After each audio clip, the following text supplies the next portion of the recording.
রামিসা হত্যা, ধর্ষণ এবং হত্যার যে নৃশংস হত্যাকাণ্ড নিয়ে সারা দেশে একটা তুলপাড় অবস্থা সৃষ্টি হয়েছে।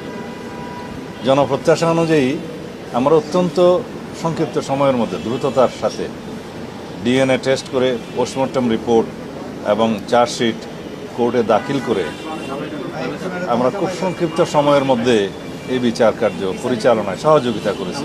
বিচার করেছে আদালত।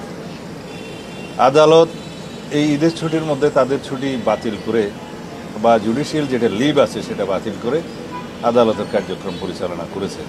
তারা একটা রাষ্ট্রীয় এবং সামাজিক দায়বদ্ধতা থেকে সেটা করেছে। তবে যাতে অবিচার না হয় সেজন্য রাষ্ট্রপক্ষ থেকে আইনজীবী, আসামি পক্ষের আইনজীবী হিসেবে একজনকে নিয়োগ করা হয়েছিল।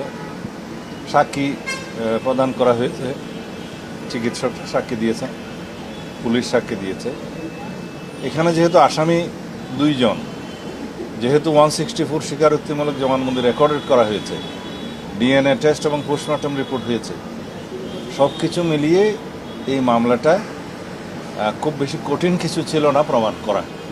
আমরা প্রমাণ করতে সক্ষম হয়েছি এবং আদালত ন্যায় বিচার করেছে, আসামিদের মৃত্যুদণ্ড দিয়েছে।